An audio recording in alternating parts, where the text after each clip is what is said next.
तो last class में हमने पढ़ा था स्पर्मेटोजेनेसिस पढ़ा था, और आज हम पढ़ेंगे स्ट्रक्चर ऑफ स्पर्मेटोजोआ।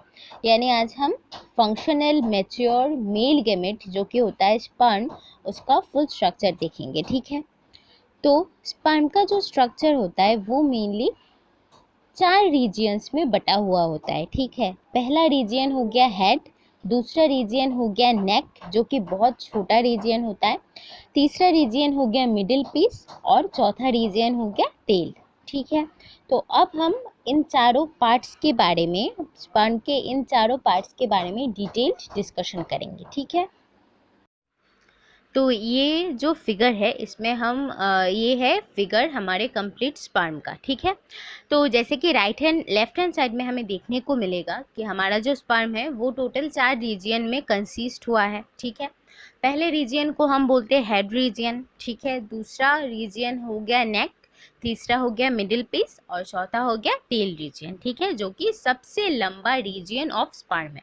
सबसे long region of sperm is the tail region. Okay, तो अब हमारा जो स्पर्मेटोजोआ का ये जो स्ट्रक्चर है स्पर्म का, ये ह्यूमन स्पर्म का स्ट्रक्चर है। याद रखना, sperm species to species vary करता है। ठीक है, स्पर्म का स्ट्रक्चर बेसिकली, स्पर्म का जो हेड वाला स्ट्रक्चर है वो डिफरेंट स्पीसीज में डिफरेंट टाइप का होता है। ठीक है, तो होमो सेपियंस जो कि ह्यूमंस है, तो उनमें स्पर्म का जो हेड का स्ट्रक्चर है वो ट्रायंगुलर शेप का है और समहाउ कोन शेप का स्ट्रक्चर है। ठीक है, तो ह्यूमंस में स्पर्म का जो हेड का स्ट्रक्चर जो है वो ट्रायंगुलर और कोनिकल शेप का है। ठीक है, और ये जो हमारा जो स्पर्म का हेड है इसमें मेनली 2 स्ट्रक्चर्स प्रेजेंट रहते हैं। पहला वाला स्ट्रक्चर हो गया सबसे ऊपर वाला जिसको हम बोलते हैं एक्रोजोम, और दूसरा हो गया मिडिल वाला जो कि है न्यूक्लियस। ठीक है, तो एक्रोजोम क्या है?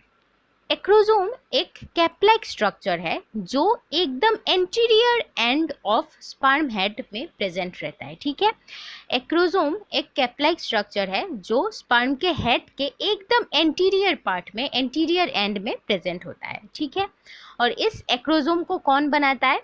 गोल्गी एपार्टस जो होता है, गोल्गी एपार्टस हमारे एक्रोजोम को बनाता है। ठीक है, अभी इस एक्रोजोम का फंक्शन क्या है, इसका यूटिलिटी क्या है, ये क्यों प्रेजेंट रहता है स्पर्म में? ठीक है, तो सिंस हमारा एक्रोजोम किससे बना हुआ है? गोल्गी एपार्टस से बना हुआ है, तो जनरली इसमें क्या होगा, एंजाइम्स प्रेजेंट रहेंगे, है ना।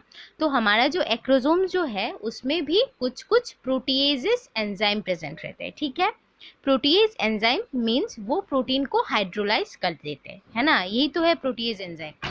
तो एक्रोजोम में क्या, एक्रोजोम में प्रोटीएज एंजाइम्स प्रेजेंट रहते हैं। ठीक है, तो यहाँ पर मैंने 2 एंजाइम के नाम भी मेंशन किए हैं, एक हो गया हायालुरोनिडेज एंड दूसरा हो गया कोरोना रेडिएटिंग एंजाइम। ठीक है, ये 2 टाइप के एंजाइम प्रेजेंट रहते हैं हमारे एक्रोजोम के प्रोटीएज एंजाइम्स में, ये 2 एंजाइम प्रेजेंट रहते हैं। ठीक है, तो एक्रोजोम से जो ये प्रोटीएज एंजाइम जो निकलते हैं, इनका फंक्शन क्या होता है, ये हमारे स्पर्म को हेल्प करते हैं ताकि हमारा स्पर्म एग का जो मेम्ब्रेन जो है, एग मेम्ब्रेन को पेनिट्रेट कर पाए। एग के मेम्ब्रेन को ये प्रोटीएज एंजाइम डाइजेस्ट कर देते हैं, ब्रेक डाउन कर देते हैं, ताकि हमारा स्पर्म जो है, मेनली स्पर्म का न्यूक्लियस जो है, वो हमारे एग के अंदर पेनिट्रेट कर सके, ताकि हमारे स्पर्म के न्यूक्लियस से एग के अंदर जो न्यूक्लियस प्रेजेंट है उसका फ्यूशन हो सके, फर्टिलाइजेशन हो सके। ठीक है, तो एक्रोजोम बहुत इंपॉर्टेंट रोल प्ले करता है हमारे फर्टिलाइजेशन प्रोसेस में। ठीक है, क्योंकि एक्रोजोम गोल्गी एपार्टस का बना हुआ होता है। गोल्गी एपार्टस में हम सबको पता है बेसिकली एंजाइम्स प्रेजेंट रहते हैं, और एक्रोजोम में कुछ कुछ protease enzyme, proteolytic enzymes present रहते हैं। ठीक है, ये प्रोटियोलाइटिक एंजाइम्स क्या करते हैं, ये प्रोटियोलाइटिक एंजाइम जो स्पर्म का जो एनवेलप जो होता है, सॉरी एग का जो एनवेलप होता है, एग का जो एनवेलप होता है उसको डाइजेस्ट कर देता है, उसको ब्रेक डाउन कर देता है, ताकि हमारा जो स्पर्म है, मेनली स्पर्म का जो न्यूक्लियस है, वो इजीली हमारे एग के अंदर पेनिट्रेट कर सके और हमारा स्पर्म न्यूक्लियस के साथ हमारे एग के अंदर का जो न्यूक्लियस है उसका फ्यूशन हो जाए। ठीक है, तो ये रहा हमारा एक्रोजोम और एक्रोजोम का फंक्शन। ठीक है। तो दूसरा स्ट्रक्चर हमारा क्या हो गया, ठीक एक्रोसोम लाइक कैप के बाद, एक्रोसोम कैप के बाद हमारा जो दूसरा स्ट्रक्चर जो हमें हेड रीजियन में देखने को मिलता है उसको हम क्या बोल रहे हैं, उसको हम न्यूक्लियस बोल रहे हैं। ठीक है। तो जैसे कि हमने प्रीवियस जब हमने स्पर्मेटोजेनेसिस पढ़ा था तो उसके अंदर जब हमने स्पर्मियोजेनेसिस पढ़ा था तब हमने पढ़ा था कि जब स्पर्मेटिड न्यूक्लियस जब स्पर्मेटिड स्पर्म जब बनता है तब उसके न्यूक्लियस में सीवियर चेंजेस होते हैं। जैसे कि स्पर्मेटिड जो होता है उसका न्यूक्लियस बिल्कुल राउंड शेप का होता है ना, और हमारा जो स्पर्म का न्यूक्लियस है वो कैसे शेप का है, वो थोड़ा इलोंगेटेड शेप का है ना। तो क्या होता है, स्पर्म का जो हमारा न्यूक्लियस होता है उसमें न्यूक्लियोलस नहीं होता, उसमें आरएनएज नहीं होते और उसमें कुछ कुछ प्रोटीन्स भी प्रेजेंट नहीं होते। ठीक है। तो हमारे स्पर्म के न्यूक्लियस में बाकी क्या रहेगा, स्पर्म के न्यूक्लियस में सिर्फ हेरिडिटरी मटेरियल जो कि होता है डीएनए, वो भी हैप्लॉइड नंबर में। ठीक है, एन नंबर में हमारे हैप्लॉइड डीएनए हमारे स्पर्म के न्यूक्लियस में प्रेजेंट रहते हैं। ठीक है। तो haploid amount of DNA present रहता है हमारे जो स्पर्म का जो न्यूक्लियस होता है उसमें, पर न्यूक्लियोलस एंड न्यूक्लियोप्लाज्म जो होता है, न्यूक्लियोप्लाज्म, न्यूक्लियोलस, आरएनए एंड कुछ कुछ प्रोटीन्स वो हमारे स्पर्म के न्यूक्लियस में प्रेजेंट नहीं होते। क्योंकि हमारा मोटिव क्या है, स्पर्म को क्या करना है, स्पर्म मोटाइल होता है, स्पर्म को मूव करना है और मेल बॉडी से फीमेल बॉडी तक मतलब फीमेल रिप्रोडक्टिव ट्रैक्ट तक उसको ट्रांसफ़र होना है ना।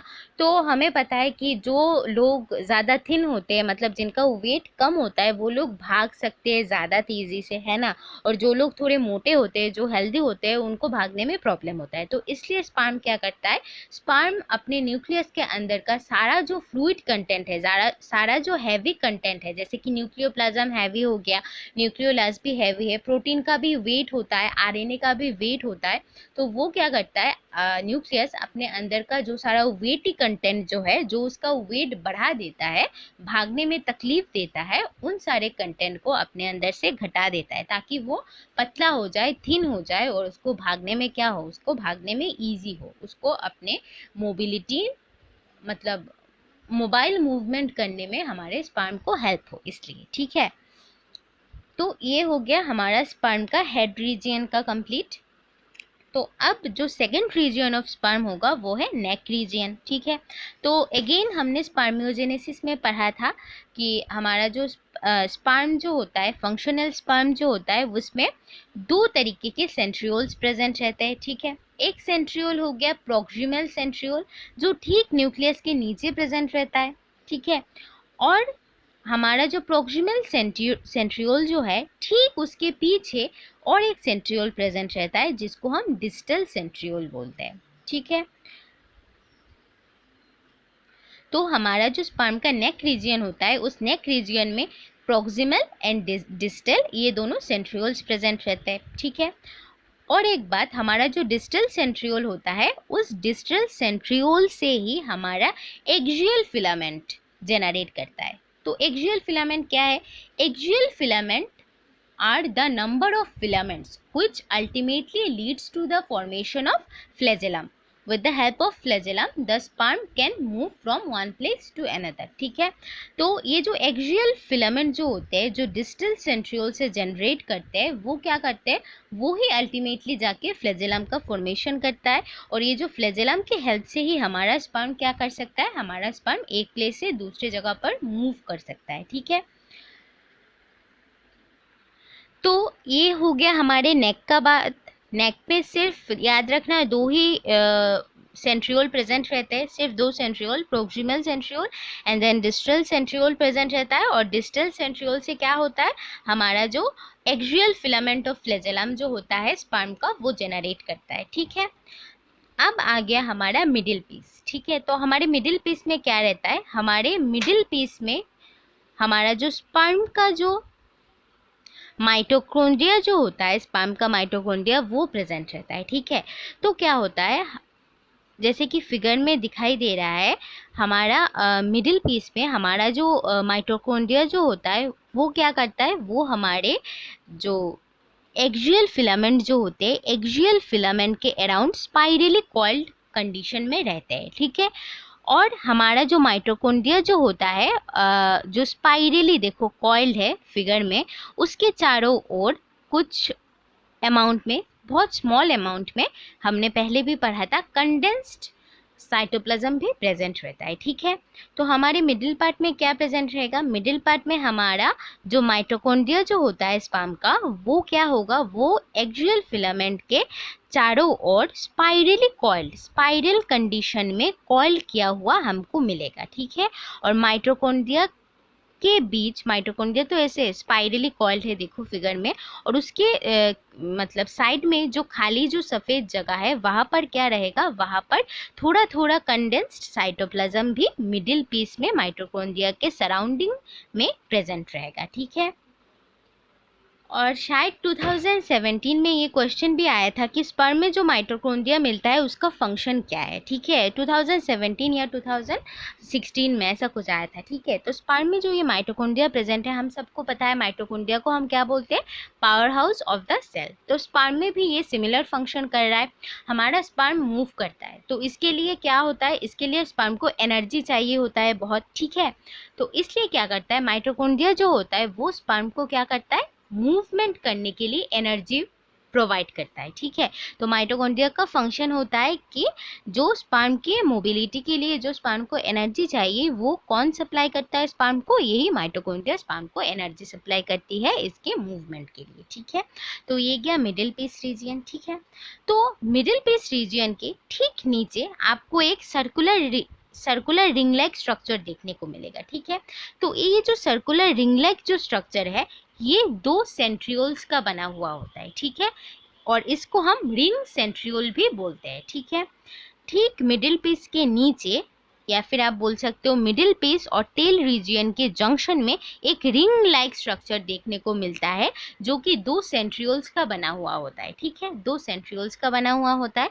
और ये जो 2 सेंट्रियोल्स होते हैं इनको हम क्या बोलते हैं? रिंग सेंट्रियोल्स बोलते हैं। ठीक है, आप रिंग सेंट्रियोल, यहाँ पर तो रिंग शेप का है, आप मॉडर्न अप्रोच बायोलॉजी जो है वहाँ पर देख सकते हैं, वहाँ पर 2 सेपरेट रिंग सेंट्रियोल मतलब फिगर में अच्छी तरह से दिखाया गया है, जो पेज नंबर 60 में आपको मिल जाएगा MAB में। ठीक है, मॉडर्न अप्रोच में।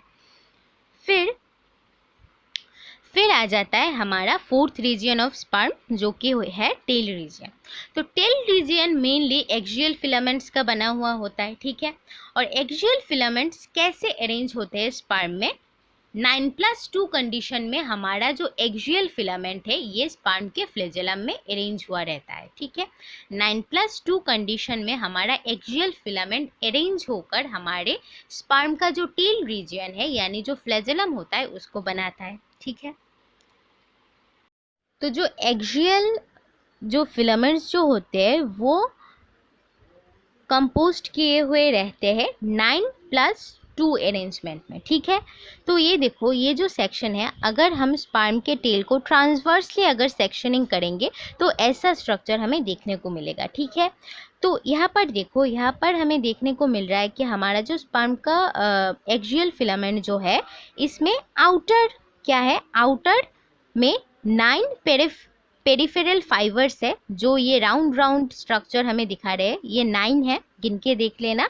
9 पेरिफेरल फाइबर्स है, और मिडिल में क्या है? मिडिल में 2 सेंट्रल फाइबर्स है। ठीक है, जो ये 2 राउंड जो वो है, राउंड जो सर्कल्स है, उससे रिप्रेजेंट किया हुआ है। ठीक है, तो ये जो स्पर्म का जो एक्सियल फिलामेंट है, ये याद रखना हमेशा 9+2 कंडीशन में अरेंज हुआ रहता है। यानी पेरिफेरी में कितने फाइबर्स हो गए? 9 फाइबर्स रहते हैं, और मिडिल में सेंट्रल 2 फाइबर्स रहते हैं। ठीक है, तो ऐसा 9+2 अरेंजमेंट में हमारा जो एक्सियल फिलामेंट है वो बना हुआ रहता है। ठीक है, और ये एक्सियल फिलामेंट मिलके ही क्या करते हैं? हमारा जो स्पर्म का जो फ्लैजेलम है, टेल का जो फ्लैजेलम है, इसको बनाते हैं, इसको फॉर्म करते हैं। ठीक है, तो ये हो गया हमारा कंप्लीट स्ट्रक्चर ऑफ स्पर्म, और ये बहुत एग्ज़ाम में भी आता है। ये 3 मार्क्स का आपको ये क्वेश्चन आपको ये मिल सकता है, या फिर आपको सिर्फ 1.5 मार्क्स का या फिर 2 मार्क्स का सिर्फ मिल जाएगा कि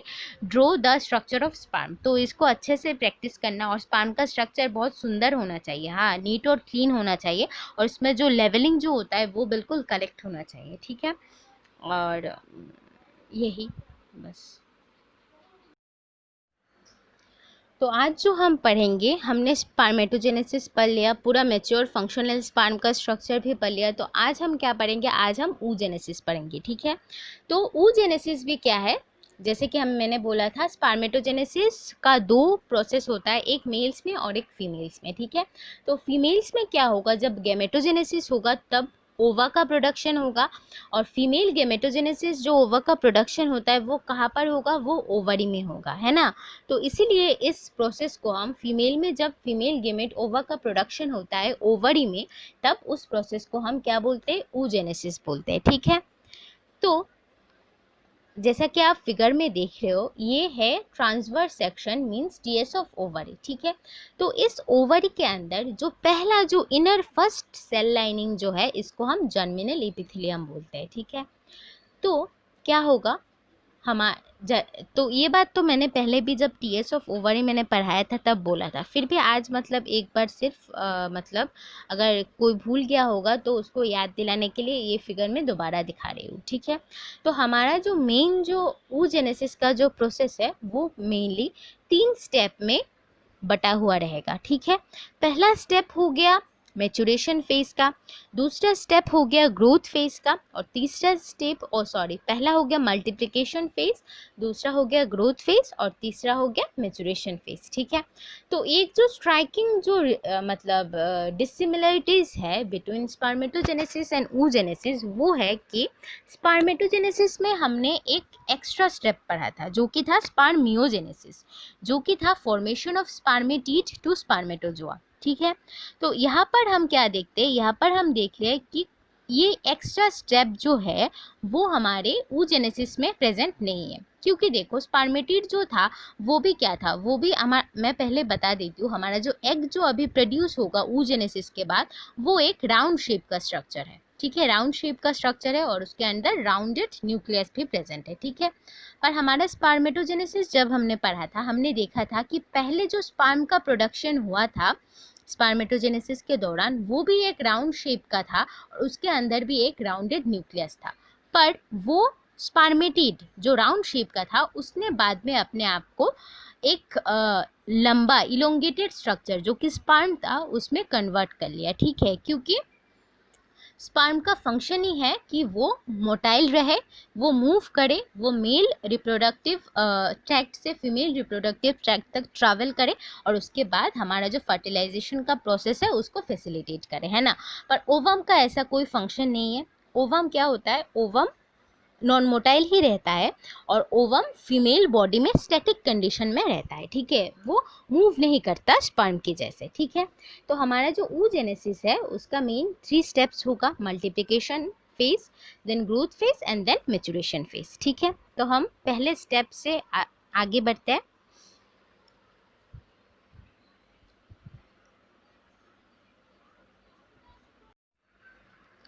तो oogenesis consists of these 3 steps. First one is the multiplication, followed by growth phase and maturation phase, ठीक है।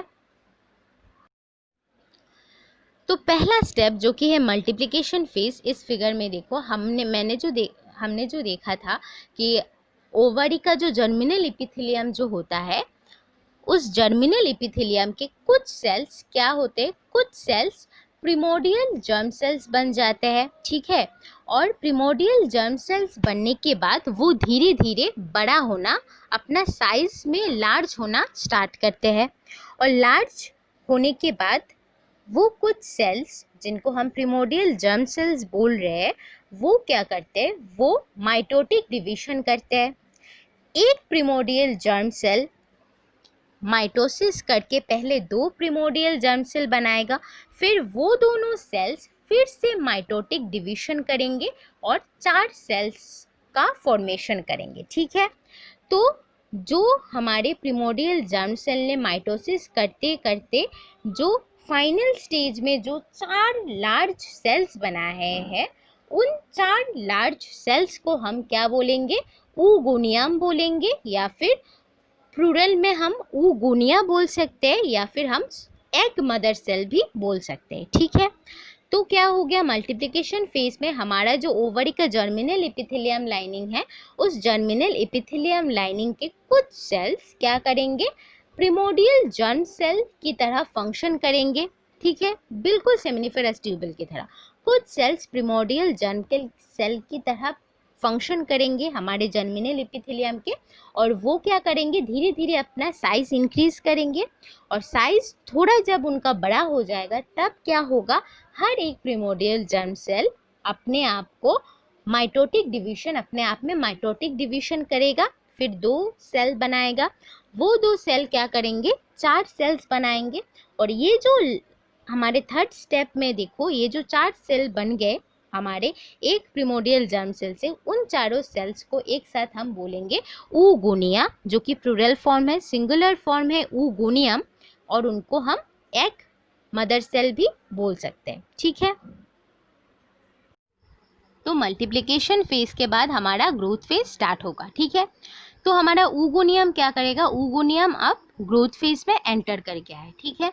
जैसे ही ग्रोथ फेज स्टार्ट होगा वैसे वैसे ही हमारा जो ऊगोनियम है उसका साइज इंक्रीज होना स्टार्ट होगा, ठीक है। इस कंडीशन में हम ऊगोनियम को क्या कहेंगे, ग्रोथ फेज में प्राइमरी oocyte कहेंगे, ठीक है। जैसे जैसे हमारा ग्रोथ फेज एडवांस होता जाएगा, ग्रोथ फेज आगे बढ़ेगा, वैसे वैसे हमारे प्राइमरी oocyte में भी बहुत सारे चेंजेस होंगे, ठीक है। जैसे कि पर्टिकुलरली ह्यूमंस में क्या होता है, हमारा जो प्राइमरी oocyte है, प्राइमरी oocyte के अराउंड एक थिन वाइटेलाइन मेम्ब्रेन जनरेट होता है ड्यूरिंग ग्रोथ फेज, ठीक है।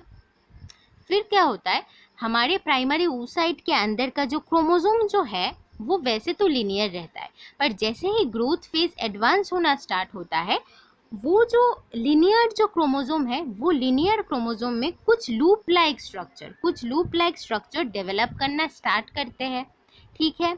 एंड एट दिस स्टेज हम उस क्रोमोसोम को जिसमें बहुत सारे लूप लाइक स्ट्रक्चर डेवलप करते हैं, उस टाइप के क्रोमोसोम को हम लैम्ब्रश क्रोमोसोम भी बोलते हैं, ठीक है। तो ये एक इम्पॉर्टेंट पॉइंट है आप लोगों के एंट्रेंस पॉइंट ऑफ व्यू से, तो ये बात याद रखिएगा, ठीक है। फिर क्या होता है, फिर इस ग्रोथ फेज में क्या होता है, हमारा जो प्राइमरी oocyte जो होता है, प्राइमरी oocyte का जो क्रोमोसोम होता है यानी जो डीएनए होता है, वो क्या करता है, बहुत एक्टिवली आरएनए का सिंथेसिस करता है, जैसे कि एमआरएनए, टीआरएनए, आरआरएनए, इन सब आरएनए का सिंथेसिस बहुत रैपिडली एक्टिवली करता है, ठीक है। फिर क्या होता है, सिंस हमारे प्राइमरी oocyte के अंदर आरएनए का सिंथेसिस बढ़ गया है, इसका मतलब ये भी है कि हमारे प्राइमरी oocyte के अंदर अब प्रोटीन का सिंथेसिस भी क्या होगा, प्रोटीन का सिंथेसिस भी इंक्रीज करेगा, है ना। तो हम बोल सकते हैं कि ग्रोथ फेज में हमारा प्राइमरी oocyte बहुत एक्टिवली आरएनए एंड प्रोटीन का सिंथेसिस कर रहा है, ठीक है। उसके बाद क्या होगा, उसके बाद धीरे धीरे जैसे जैसे हमारा ग्रोथ फेज एडवांस होता जाएगा, वैसे वैसे हमारे प्राइमरी oocyte के अंदर जो न्यूक्लियस रहता है, उस न्यूक्लियस के अंदर जो न्यूक्लियोलस रहता है उसका साइज भी इंक्रीज करेगा, और न्यूक्लियस के अंदर जो न्यूक्लियोप्लाज्म का कंटेंट जो है, उस न्यूक्लियोप्लाज्म का कंटेंट भी ग्रेजुअली इंक्रीज करेगा, ठीक है। एज ए रिजल्ट क्या होगा, देखो हमारा जो प्राइमरी oocyte जो है उसके अंदर आरएनए का कंटेंट इंक्रीज कर रहा है, जिस वजह से प्रोटीन का कंटेंट भी इंक्रीज करेगा, प्रोटीन सिंथेसिस भी क्या होगा, इंक्रीज होगा, है ना। और न्यूक्लियोलस का भी साइज इंक्रीज हो रहा है, न्यूक्लियोप्लाज्म का क्या अमाउंट इंक्रीज हो रहा है न्यूक्लियस के अंदर, जिस वजह से हमारा जो प्राइमरी oocyte है वो बहुत बड़ा शेप का हो जाएगा, उसका साइज शेप ग्रेजुअली इंक्रीज करेगा, है ना। तो ये कुछ चेंजेस है जो हमारे ग्रोथ फेज में हमारे प्राइमरी oocyte में होते हैं, ठीक है। और एक बात, ये तो रहा ह्यूमन का पार्ट। हमें पता है कि ह्यूमन का जो एग होता है वो बहुत छोटा होता है, और उसमें क्या होता है, उसमें यॉक नहीं होता, है ना। पर पार्ट जो होता है, जैसे कि हम चीक के बारे में अगर हम बताएं, जो मुर्गी जो होती है चीक या फिर बर्ड का जो अंडा जो होता है, एग जो होता है, उसमें क्या होता है, उसमें बहुत अमाउंट का यॉक होता है ना। तो ये जो ग्रोथ फेज होता है, उस ग्रोथ फेज में अगर हम चीक या फिर बर्ड के एग की अगर बात करें, तो इसी फेज में, इसी ग्रोथ फेज में ही अगर ये बर्ड का प्राइमरी oocyte हुआ तो इसके अंदर यॉक सिंथेसिस भी स्टार्ट होगा, ठीक है। इसके अंदर यॉक सिंथेसिस भी होगा। अगर ये प्राइमरी oocyte बर्ड का हुआ तो, ठीक है। सिंस हमारे ह्यूमंस में इतना ज़्यादा यॉक नहीं होता, यॉक नहीं होता ही नहीं है हमारे मेमेलियन एग में, इसीलिए यहाँ पर यॉक का सिंथेसिस नहीं होगा in case of human primary oocyte, ठीक है। तो ये बात याद रखना। हाँ, और एक बात याद रखना, हमारे ह्यूमन प्राइमरी oocyte में ही क्या होता है, इस ग्रोथ फेज के दौरान हमने देख लिया कि लैम्ब्रश क्रोमोसोम का फॉर्मेशन होता है, RNA synthesis, protein synthesis increase होता है, फिर न्यूक्लियोलस और न्यूक्लियोप्लाज्म का कंटेंट इंक्रीज होता है, एक वाइटल एंड मेम्ब्रेन का फॉर्मेशन होता है, सिर्फ यॉक फॉर्मेशन नहीं होता। और क्या क्या चीज़ होता है हमारे प्राइमरी oocyte में, क्या होता है, माइटोकॉन्ड्रिया जो होता है उसका नंबर बहुत ज़्यादा इंक्रीज हो जाता है ना। क्योंकि देखो हमारे oocyte में इस ग्रोथ फेज में क्या हो रहा है, बहुत सारे प्रोसेसेस हो रहा है, जैसे कि आरएनए का प्रोडक्शन हो रहा है, प्रोटीन का सिंथेसिस हो रहा है। तो इसके लिए हमारे प्राइमरी oocyte को बहुत ज़्यादा एनर्जी चाहिए, तो इसलिए क्या होता है, हमारे प्राइमरी oocyte के अंदर माइटोकॉन्ड्रिया जो होता है उसका नंबर इंक्रीज होता है, ताकि ज़्यादा से ज़्यादा एनर्जी मिल पाए हमारे oocyte को, है ना, प्राइमरी oocyte को। और क्या होता है, ये बात आपको बाद में फर्टिलाइजेशन में क्लियर हो जाएगा, पर आप ये बात अभी जान के रखो थोड़ा थोड़ा। माइटोकॉन्ड्रिया का नंबर तो इंक्रीज होता ही है, साथ में क्या होता है, इस ग्रोथ फेज में ही जो गोल्गी एपार्टस जो होता है, गोल्गी एपार्टस कुछ कुछ ग्रेन्यूल्स प्रोड्यूस करते हैं। ग्रेन्यूल्स यानी small rounded balloon like structure, granules, है ना। कुछ कुछ गोल्गी एपार्टस कुछ कुछ ग्रेन्यूल्स का सिक्रीशन करते हैं, और वो ग्रेन्यूल्स क्या करते हैं, वो ग्रेन्यूल्स अपने आप को हमारा जो प्राइमरी oocyte है उसके कॉर्टिकल रीजियन में, यानी उसके पेरिफेरल रीजियन में, पेरिफेरी पता है ना हम सबको, पेरिफेरी यानी एक सर्कल का एकदम जो पेरिफेरल, जो एकदम एक्सट्रीम जो पेरिफेरल सर्कुलर रीजियन होता है, उसमें हमारा जो ये ग्रेन्यूल्स जो होता है वो अपने आप को अरेंज कर लेता है, ठीक है। तो गोल्गी एपार्टस क्या करता है, न्यूमरस ग्रेन्यूल्स सिक्रीट करके देता है, बहुत सारे ग्रेन्यूल्स, और वो ग्रेन्यूल्स छोटे छोटे राउंड राउंड ग्रेन्यूल्स क्या करते हैं, अपने आप को उस राउंड जो प्राइमरी oocyte जो होता है, प्राइमरी oocyte के पेरिफेरल रीजियन यानी कॉर्टिकल रीजियन में अपने आप को अरेंज कर लेते हैं, ठीक है। तो ये रहे कुछ चेंजेस जो हमारे प्राइमरी oocyte में होते हैं ड्यूरिंग ग्रोथ फेज। सिर्फ योग का फॉर्मेशन नहीं होता है, याद रखना, योग का फॉर्मेशन हम देखेंगे बर्ड्स में होगा, बर्ड के प्राइमरी oocyte में, फिर एम्फीबियंस में भी होते हैं, है ना। तो पर मैमल्स में, मैमेलियन एग में हमें देखने को नहीं मिलता, पर्टिकुलरली ह्यूमन एग में ये हमें देखने को नहीं मिलता, ठीक है।